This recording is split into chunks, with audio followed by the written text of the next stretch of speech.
ഒരു മിക്സിയുടെ ജാർ എടുത്തിട്ട് അതിലേക്ക് നമുക്കൊരു 10 അല്ലി വെളുത്തുള്ളി ഇട്ട് കൊടുക്കാം. അതിലേക്ക് ഒരു ചെറിയ കഷ്ണം ഇഞ്ചി കൂടെ ഇട്ട് കൊടുക്കാം. പിന്നെ ഒരു 10ഓ 15ഓ ചുവന്നുള്ളി നന്നായി കഴുകി വൃത്തിയാക്കി തൊലി കളഞ്ഞ് കഴുകി വൃത്തിയാക്കിയത് ഇട്ട് കൊടുക്കാം.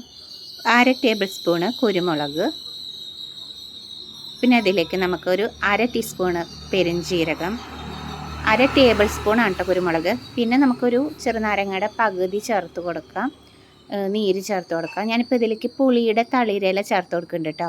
നിങ്ങൾക്ക് ഇത് ഓപ്ഷണലാണ്. പുളിയുടെ തളിരില ഇല്ല എന്നുണ്ടെച്ചെങ്കിൽ ഒരു ചെറുനാരങ്ങയുടെ നീര് ചേർത്തോളൂ. ഞാൻ ഈ പുളിയുടെ തളിരില ചേർക്കണോണ്ടാണ് 1/2 മുറി ചെറുനാരങ്ങ നീര് ചേർക്കണേ. പിന്നെ ഇതിലേക്ക് ആവശ്യത്തിന് കശ്മീരി മുളക് പൊടി, ഒരു 3/4 ടീസ്പൂണ് മഞ്ഞൾപ്പൊടി, പിന്നെ അതുപോലെ തന്നെ ഒരു 3-4 കറിവേപ്പില. പിന്നെ അതിലേക്ക് ഞാൻ ചേർക്കുന്ന കല്ലുപ്പാണ് കേട്ടോ. ഉപ്പ് ആവശ്യത്തിന് കല്ലുപ്പ് ചേർത്ത് നമുക്ക് നന്നായിട്ടൊന്ന് വെള്ളം ചേർക്കാതെ ഒന്ന് അരച്ച് നല്ല പേസ്റ്റാക്കി എടുക്കണം കേട്ടോ.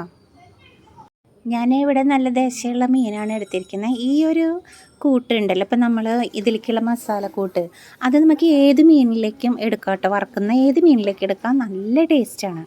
അപ്പോൾ ഈ അരച്ച് വെച്ച് നല്ല പേസ്റ്റാക്കി എടുത്ത മസാല നമുക്ക് നന്നായിട്ടൊന്ന് എല്ലാ ഭാഗത്തും തിരുമ്മി പിടിപ്പിക്കാം. ഉപ്പൊക്കെ വേണമെന്നുണ്ടെങ്കിൽ പാകത്തിന് ചേർത്ത് കൊടുക്കാം കേട്ടോ. അപ്പോൾ ഇതുപോലെ ഉണ്ടാക്കി നോക്കിക്കഴിഞ്ഞാൽ നമുക്കിപ്പോഴും ഇത് തന്നെ ഇങ്ങനെ തന്നെ ഉണ്ടാക്കാൻ തോന്നും കേട്ടോ. ഭയങ്കര ടേസ്റ്റാണ്. നമ്മൾ തൃശ്ശൂർ സ്റ്റൈലിൽ നമ്മൾ നാടൻ നമ്മുടെ വീട്ടിലുണ്ടാക്കുന്ന ഒരു രീതിയാണിത്. അപ്പോൾ ഇനി നമുക്കിത് നന്നായിട്ട് മസാല പുരട്ടിയതിന് ശേഷം ഒരു 10-15 മിനിറ്റ് അടച്ച് വെച്ചതിന് ശേഷം വറുത്തെടുത്താൽ ഇനി നമുക്ക് ഫ്രൈ ചെയ്തെടുക്കാം. പാൻ ചൂടാവുമ്പോൾ വെളിച്ചെണ്ണ ഒഴിച്ച് കൊടുക്കുക. വെളിച്ചെണ്ണ നന്നായി ഒന്ന് ചൂടായതിന് ശേഷം മീൻ കഷ്ണങ്ങൾ ഓരോന്നായിട്ട് ഇട്ട് കൊടുക്കാം.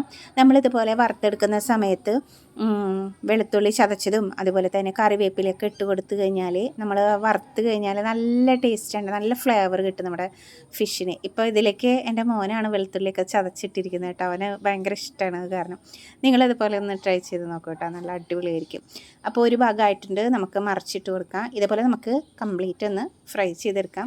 അപ്പോൾ ഇത് വെറുതെ ഇരുന്ന് കഴിക്കാനൊക്കെ ഭയങ്കര ടേസ്റ്റ്, ചോറിൻ്റെ കൂടെയൊക്കെ പിന്നെ പറയണ്ടല്ലോ.